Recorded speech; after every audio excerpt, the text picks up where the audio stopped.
پیدائشی طور پر کوئی انسان اونچا نہیں، کوئی انسان نہیں۔ معاشی نظام یہ ہے کہ ابتدا میں معاش کا کوئی ایسا خاص مسئلہ نہیں تھا۔ ہمارے وہ جو آباء و اجداد ہوتے تھے وہ کیا کرتے تھے؟ شکار کرتے تھے، حیوانات کا شکار کیا اور کھا لیا، اللہ اللہ خیر صلی اللہ، کوئی نظام کی بات نہیں تھی۔ ہوتے ہوتے پھر یہ کہ اس کے اندر ایک سلسلہ شروع ہوا کہ کوئی جو ہے وہ کھیت میں کام کر رہا ہے اور کوئی شخص جو ہے وہ کرگھے پر بیٹھا ہوا کپڑا بن رہا ہے، تو اب اس کو کپڑے کی ضرورت ہے، اس کو گندم کی ضرورت ہے۔ کاشتکار نے جو ہے وہ گندم دے دی اور کپڑا جس نے بنا اس نے کپڑا دے دیا۔ بارٹر سسٹم کے اوپر لین دین ہو رہا ہے، سادہ ترین دنیا میں نظام چلتا رہا۔ اس کے بعد یہ کہ کرنسی کا تصور پیدا ہوا کہ ایک تولہ سونا جو ہے وہ اتنے گز یا اتنے تھان جو ہے کپڑے کے اس میں آ جائیں گے، یا اتنی بوریاں گندم کی آ جائیں گی۔ اب یہ کرنسی سے ایک نئی ڈائریکشن پیدا ہو گئی۔ لہذا یہ نظام جو ہے یہ ابھی جو بنا حضور صلی اللہ علیہ وسلم کے زمانے میں، لیکن اس میں ابھی ترقی ہو رہی تھی۔ چنانچہ اس میں جو اگلا قدم اٹھا ہے، آپ کو معلوم ہے، پڑھے لکھے لوگ جو ہے وہ جانتے ہیں، جب انڈسٹریل ریولوشن آیا ہے، صنعتی انقلاب۔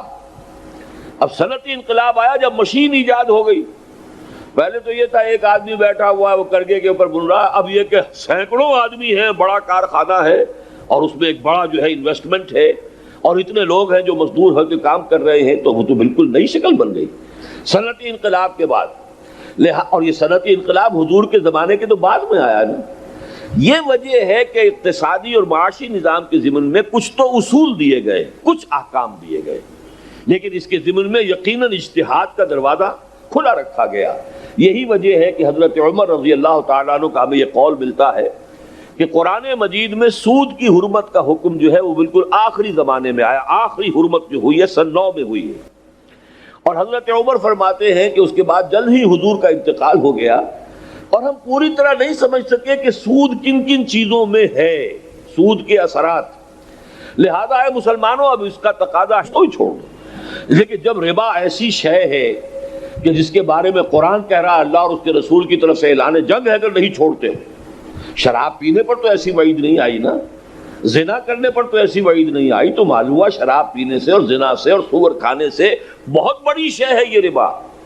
اس لیے ضرورت اس بات کی، اور حدیث میں آیا ہے الربا 70 جزءا، اس سود کے اور خوبن کا لفظ بھی آیا ہے حدیث میں، 70 حصے ہیں یا 70 گناہ ہیں اس ایک گناہ کے اندر، جن میں کوئی بڑے بھی ہیں کوئی چھوٹے بھی ہیں۔ حصے جب 70 ہوں گے مساوی نہیں، کوئی بڑا کوئی چھوٹا، اور ان میں سب سے چھوٹا حصہ جو ہے وہ اس کے مساوی ہے کہ کوئی شخص اپنی ماں کے ساتھ زنا کرے۔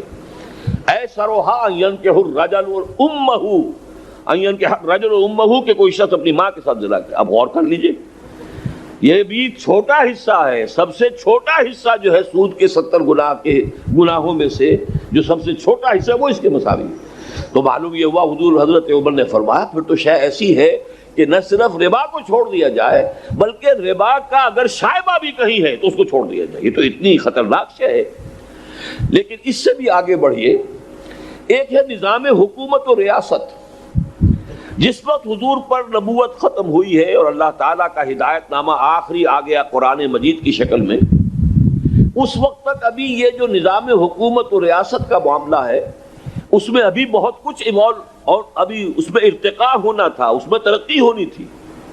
مثال کے طور پر اس زمانے میں حکومت اور ریاست یہ ایک ہی شے تھے، لیکن جیسے وقت بڑھا حکومت علیحدہ شے ہے، ریاست علیحدہ شے ہے۔ حکومت تو ریاست کا ایک ادارہ ہے، انتظامی ادارہ ہے، یہ ایگزیکٹو ہے۔ آج ہمارا کانسیپٹ یہ ہے کہ ریاست کے 3 پلرز ہیں، ایک لیجسلیچر قانون ساز، ایک ایگزیکٹو یعنی انتظامیہ تنفیذ کرنے والی، اور تیسری جو ہے وہ ہے عدلیہ۔ ان تینوں کے مابین کیا ان کے مابین ربط و تعلق ہو، کیا اختیارات کس کو حاصل ہوں، کیسے ان میں توازن کیا جائے، کیسے چیکس اینڈ بیلنسز کیے جائیں، یہ بہت بڑی سائنس ہے۔ جیسے فزکس ہے اور کیمسٹری ہے، ایسے ہی پولیٹیکل سائنس یہ گویا کہ اس دور کی ایک بہت بڑی سائنس ہے۔ یہ نوع انسانی کا یہ اجتماعی ادارہ، اور آپ کو معلوم ہے کہ اب ریاست جو ہے اتنا ہمہ گیر ادارہ بن گیا ہے کہ انسانی زندگی پوری کی پوری ریاست کے ذریعے سے کنٹرول ہو رہی ہے۔ ریاست ہی کے ہاتھ میں ذرائع ابلاغ ہے، ریاست ہی کے ہاتھ میں نظام تعلیم ہے۔ اب جو بھی نظام تعلیم ہوگا آپ کی اولاد جو ہے مجبوراً اس سانچے میں ڈھلتی چلی جائے گی، آپ کو تو اختیار حاصل نہیں۔ آپ کیا کریں گے؟ آپ ایسا تو نہیں کر سکتے کہ اپنے بچوں کو کسی تہخانے میں بند رکھیں اور صرف خود پڑھا دیں. بچہ باہر جائے گا اسے ٹی وی نظر آئے گا, آپ اپنے گھر میں ٹی وی نہ بھی لائیں تو وہاں تو ہر چائے کی دکان پر ٹی وی لگا ہوا ہے. پھر اسے آپ کہاں کہیں نہ اسکول میں بھیجیں گے, اسکول میں بھیج کر گویا کہ اپنے ہاتھ تو آپ نے دھو دیے, اب تو وہ جو نظام ہے وہ جدھر چاہے گا بچے کو لے جائے گا. جیسے کہ کہا کسی نے بہت عمدگی کے ساتھ کہ ہم تو سمجھے تھے کہ لائے گی فراغت تعلیم, کیا خبر تھی کہ چلا آئے گا الحاد بھی ساتھ.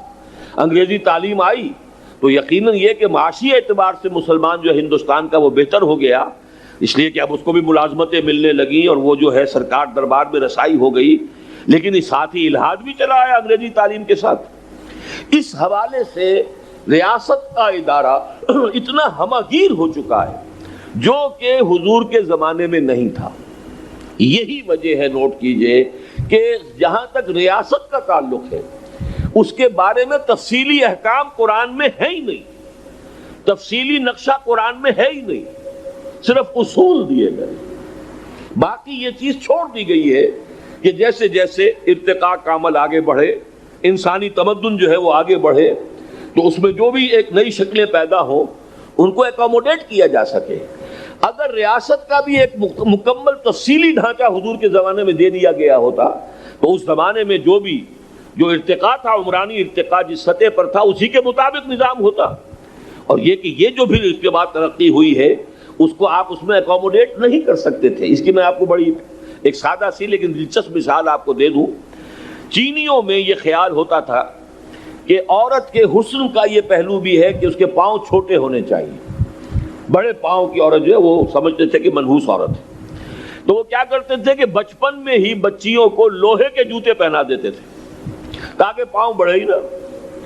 لیکن یہ کہ یہی معاملہ اگر کر دیا جاتا کہ ریاست کا کوئی تفصیلی ڈھانچہ حضور کے زمانے میں دے دیا جاتا تو پھر یہ کہ وہ ترقی جو ہونی تھی ابھی اس معاملے میں, جو انسٹیٹیوشنز ڈیولپ ہونے تھے, ادارے وجود میں آنے تھے, آپ ان کو اس کے اندر انکارپوریٹ نہیں کر سکتے تھے.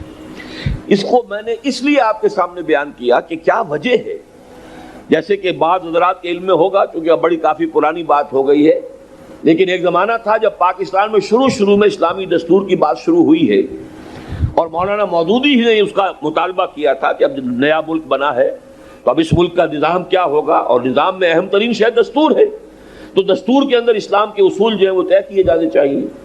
جس کے نتیجے میں لوگوں نے بھی ساتھ دیا, مولانا شبیر احمد عثمانی رحمۃ اللہ علیہ نے ساتھ دیا, اور وہ چونکہ مسلم لیگ کے آدمی تھے, وہ تو دستور ساز اسمبلی کے رکن تھے, تو ان کی محنتیں جو ہے اس میں بہت بارآور ثابت ہوئیں, اور نتیجہ کیا نکلا, قرارداد مقاصد پاس ہو گئی.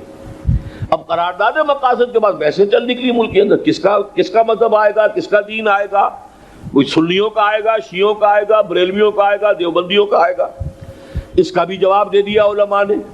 سن 49 میں قرارداد مقاصد پاس ہوئی تھی. سن 50 میں تمام فرقوں کے جو چوٹی کے علماء تھے, چوٹی کے جو قیادت تھی چوٹی کی, وہ جمع ہو گئے. 31 علماء جمع ہوئے کراچی میں. انہوں نے 22 اصول دستور کے ایسے دے دیے کہ ہمارا اتفاق ہے, شیعہ کا بھی, سنی کا بھی, دیوبندی کا بھی, بریلوی کا بھی, اہل حدیث کا بھی, جماعت اسلامی, بناؤ دستور. تو ایک تو زبان بند ہوئی. لیکن اس کے بعد ایک اور بات کہی تھی اے کے بروہی صاحب نے کہ اگر کوئی شخص یہ ثابت کر دے کہ قرآن میں کوئی دستور موجود ہے ریاست کا تو میں اسے 10,000 روپیہ انعام دوں گا. بعد میں تو ان کے نظریات کچھ بدلے ہیں, لیکن اس وقت وہی انہوں نے یہ دعویٰ کیا تھا, اور وہ دعویٰ اس معنی میں سچا تھا کہ قرآن مجید میں کسی ریاست کا تفصیلی ڈھانچہ موجود نہیں ہے. جتنی تفصیل سے آئلی قوانین ہیں, نکاح, طلاق, عدت, رضاعت کے قوانین بیان کیے گئے ہیں, اس تفصیل سے ریاست کا ڈھانچہ کہاں ہے؟ قرآن نے تو کہیں نہیں بتایا کہ یہ وحدانی ریاست ہوگی, یا یہ کہ وفاقی نقشہ ہوگا, یا کانفیڈریشن ہوگی. کہیں نہیں زیر بحث آیا یہ پارلیمانی نظام ہوگا یا صدارتی نظام ہوگا. کہیں یہ بات نہیں بتائی گئی کہ اگر فرض کیجئے وفاقی نظام ہو تو صوبوں کو کیا اختیارات ہوں گے, مرکز کو کیا اختیار, کچھ بھی تو نہیں.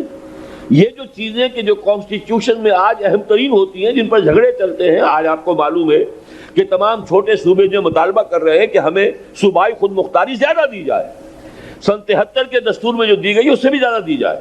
اب یہ چیزیں جو ہیں تو باہمی طے کرنے سے ہوں گی, اس کا قرآن مجید سے تو کوئی تعلق نہیں ہے. کہ کیا اختیارات، کیا معاملات صوبوں کے حوالے ہوں، کیا اختیارات، کیا معاملات مرکز کے حوالے ہوں، ان چیزوں کا قرآن سے کوئی تعلق نہیں. تو اس معنی میں ان کی بات صحیح تھی. لیکن میں نے اس لیے آپ کو بتایا کہ آپ کو یہ بات سمجھ میں آ جائے کہ وجہ کیا ہے کہ جو آئلی قوانین ہیں، سماجی ہدایات ہیں قرآن میں، وہ بہت تفصیل سے آئے. جو اقتصادی معاملات ہیں ان میں کچھ احکام بھی دیے گئے، باقی موٹے موٹے اصول دے دیے گئے. یہ میں بعد میں بیان کروں گا وہ اصول کیا ہے. لیکن جہاں تک ریاست کا دستوری ڈھانچہ ہے، سیاسی نظام ہے اور قانون سازی کا نظام ہے، اسے بالکل کھلا چھوڑ دیا گیا. صرف 3 اصول دیے گئے، صرف 3 اصول. ان اصولوں کے مطابق جو ریاست قائم ہو جائے گی، جو بھی اپنے تمدنی جو بھی ارتقاء کا مرحلہ ہے اس کے تمام تقاضوں کو اس میں سمویا جا سکتا ہے، اور جو انسٹیٹیوشن ڈیولپ کیے گئے ہوں ان کے اندر یہ 3 اصول شامل کر دے تو وہ نظام خلافت بن جائے.